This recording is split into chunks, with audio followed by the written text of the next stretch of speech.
오늘 우리에게 주시는 하나님 말씀은 시편 12편 1절에서 8절 말씀입니다.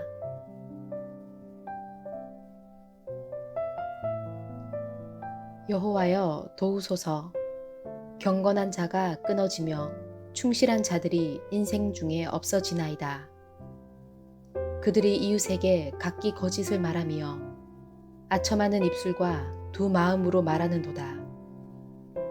여호와께서 모든 아첨하는 입술과 자랑하는 혀를 끊으시리니 그들이 말하기를 우리의 혀가 이기리라. 우리 입술은 우리 것이니 우리를 주관할 자 누구리요 함이로다.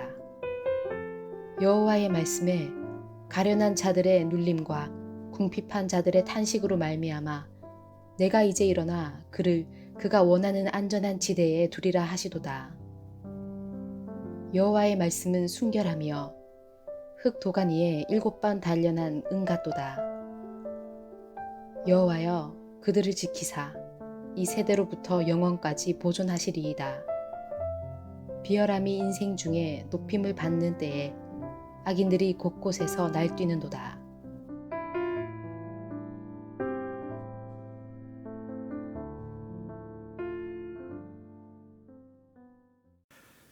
시편 12편은 형식으로 보면 탄원시에 해당합니다. 탄원시는 부름과 청원, 탄식, 그리고 신뢰의 고백으로 되어 있습니다. 1절을 보겠습니다. 여호와여 도우소서. 경건한 자가 끊어지며 충실한 자들이 인생 중에 없어지나이다. 여기에 보면 여호와여 부름이 있고 도우소서 청원이 있습니다. 그리고 나서 경건한 자가 끊어지고 충실한 자들이 인생 중에 없어지나이다 라는 탄식이 있습니다. 탄원시의 특징인 부름과 청원과 탄식과 신뢰 가운데 세 가지가 1절에 들어있는 것입니다. 이 탄식은 특별히 언어 생활에 대한 탄식입니다. 악한 사회에 조짐이 있습니다. 그것은 악한 말이 범람한다는 것입니다. 오늘 본문은 악인들의 말들과 하나님의 말씀을 대조시킵니다. 우리는 이 땅에서 범람하는 악한 말들로 인해서 분별력을 잃고 살아갈 것인가? 아니면 순결한 하나님의 말씀으로 인해서 분별력을 가지고 살 것인가? 시편 기자는 1절에서 단도직입적으로 말합니다. 하나님 도와주십시오. 경건한 자가 끊어지고 있고 충실한 자들이 없어지고 있습니다. 2절입니다. 그들이 이웃에게 각기 거짓을 말하며 아첨하는 입술과 두 마음으로 말하는도다. 악한 말의 특징이 있습니다. 그것은 더러움입니다. 이와 대조가 되는 하나님의 말씀의 특징은 무엇인가? 그것은 순결함이라고 했습니다. 잠시 뛰어넘어서 6절을 봅니다. 여호와의 말씀은 순결하며 흙도간 위에 7번 단련한 은 같도다. 악인의 말과 하나님의 말씀을 대조시키고 있고 악인의 말의 특징이 더러움이라면 하나님의 말씀의 특징은 순결함임을 강조하고 있습니다. 그러므로 하나님의 말씀을 주야로 묵상하는 성도는 그의 언어 생활의 특징 역시 순결해야 한다는 것을 설명하고 있는 것입니다. 2절에서 4절은 악인이 하는 더러운 말의 특징을 나열합니다. 그들이 이웃에게 각기 거짓을 말하며 아첨하는 입술과 두 마음으로 말하는도다. 첫째는 거짓말입니다. 둘째가 아첨하는 말입니다. 셋째가 두 마음으로 하는 말, 즉 위선입니다. 넷째가 자랑하는 말입니다. 13절에 보니까 여호와께서 모든 아첨하는 말과 그 다음 보니까 자랑하는 혀를 끊으시리니라고 되어 있습니다. 첫 번째로 거짓말에 대해서 생각해 보겠습니다. 10계명의 제9계명이 내 이웃에 대해서 거짓 증거하지 말라입니다. 우리가 뒷담화하는 것에 대해서 반성이 필요합니다. 사실 여부가 확인 안 된 상태에서 거짓 정보를 가지고 말을 시작하는 것에서 말입니다. 다른 사람에 대해서 거짓 증거를 하게 되면 그것은 영혼에 독을 주입하는 것과 같은데 1차적으로는 입에 오르고 있는 그 사람에게 독을 주입하는 것이고 2차적으로는 그 말을 지금 듣고 있는 사람에게 독을 주입하는 것이고 마지막으로 그 말을 하는 본인에게도 독을 주입하는 것입니다. 그 독맛이 어떤지 많이 경험하지 않았습니까? 인간의 말은 세 가지의 위험성을 가지고 있습니다. 인간의 말은 부정확하기 쉽고 편향되기 쉽고 불필요한 말을 하기 쉽습니다.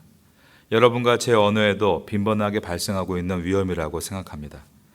부정확하기 쉽고 편향되기 쉽고 불필요하기 쉽습니다. 혀에는 뼈가 없습니다. 그러나 뼈를 부술 만큼 혀는 강력합니다. 그래서 우리의 혀가 다른 사람의 뼈를 부수는 힘이 될 것인가? 아니면 에스골 골짜기에 마른 뼈를 맞추는 힘이 될 것인가? 죽이는 혀가 될 것인가? 아니면 살리는 혀가 될 것인가를 생각하면서 혀를 다루어 나가야 하는 것입니다.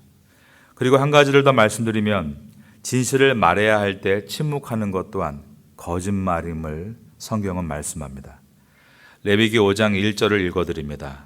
누구든지 증인이 되어 맹세시키는 소리를 듣고도 그 본 일이나 아는 일을 진술하지 아니하면 죄가 있나니 그 허물이 그에게로 돌아갈 것이요.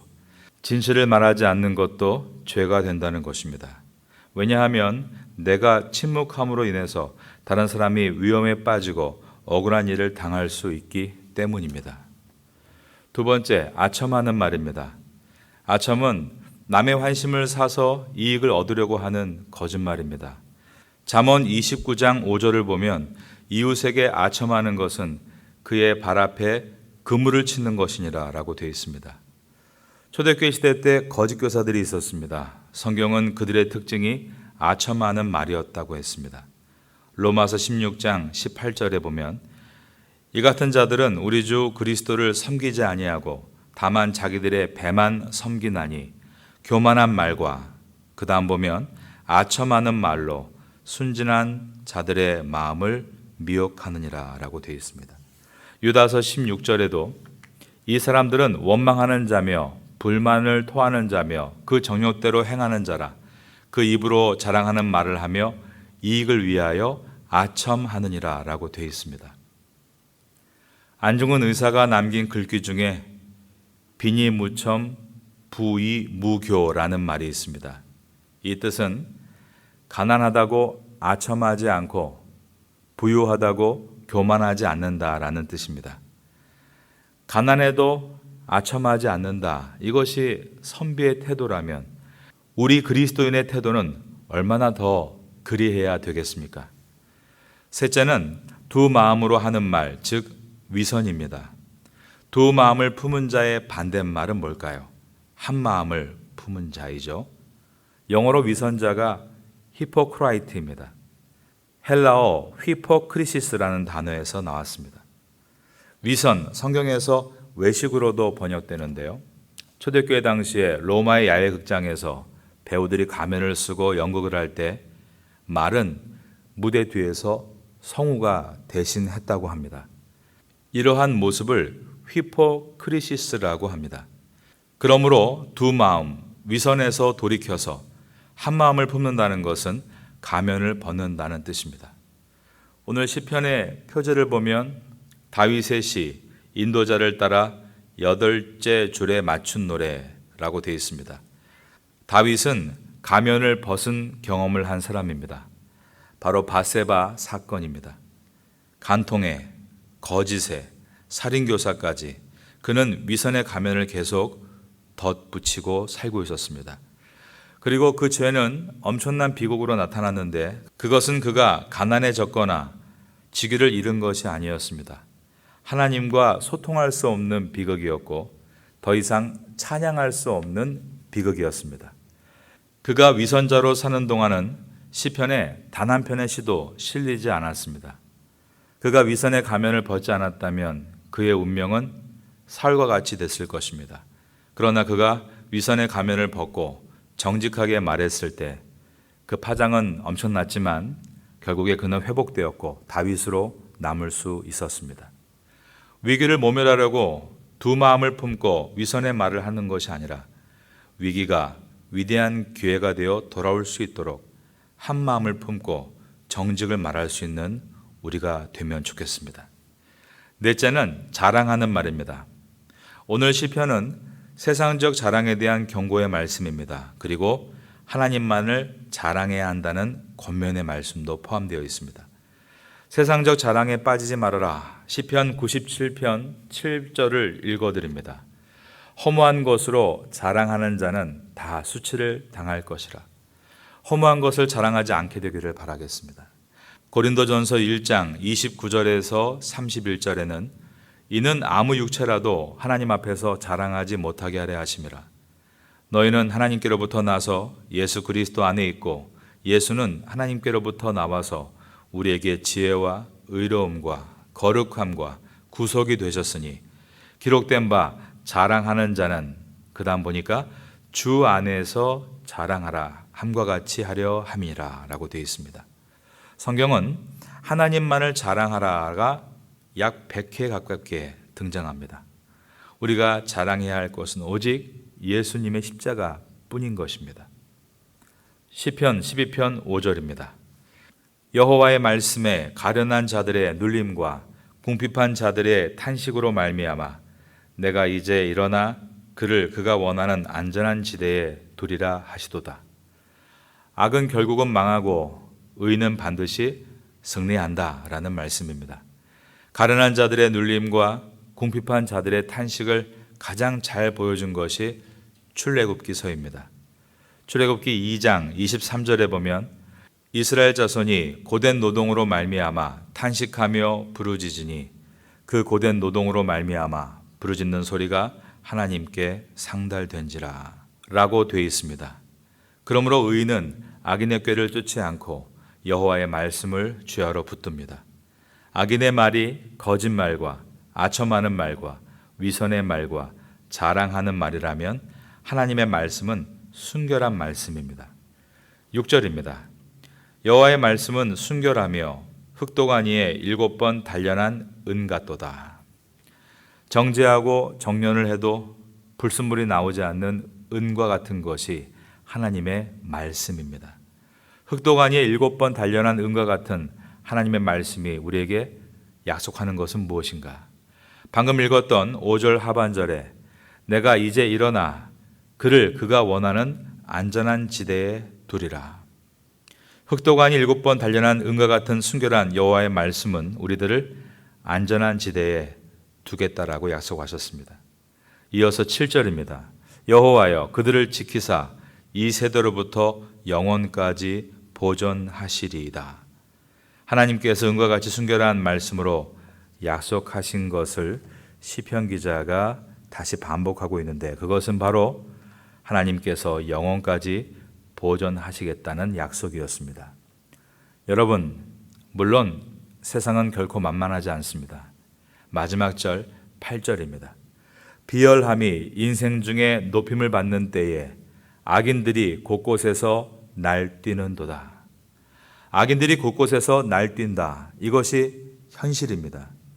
이런 세상 속에서 어떻게 안전한 지대에 두리라, 영원까지 보존하리라는 하나님의 약속을 믿을 수 있단 말입니까? 그 이유는 하나님의 말씀은 흑도가니에 7번 정련한 은과 같이 불순물이 없는 오류가 없는 순결한 말씀이기 때문입니다. 이 약속의 말씀을 붙잡고 나갈 때 성도의 언어 역시 순전한 은과 같이 변해갈 수 있는 것입니다. 그 사람의 말은 그 사람의 생각에서 나옵니다. 그러므로 그 사람의 말은 그 사람의 생각을 본뜬 것이다 라고 할 수 있습니다. 그러기에 말은 그 사람의 인격입니다. 사진에 담긴 사람에게는 인격이 보이지 않는 이유는 아직 그 사람의 말을 들어보지 않았기 때문입니다. 말만 잘한다, 이 말을 듣는 것은 분명 부끄러운 일이지만 말처럼 잘해야 하는 것은 없습니다. 여러분의 언어와 제 언어가 시편을 지나면서 뱉는 말이 아닌 빚어내는 말이 되기를 바라고 그 결과 신앙과 인격도 빚어갈 수 있기를 바랍니다. 오늘 화요일도 감사와 찬양의 말로 시작하고 희망과 신뢰의 말로 하루를 마칠 수 있는 우리 모두가 될 수 있기를 마지막으로 예수님의 이름으로 축원합니다.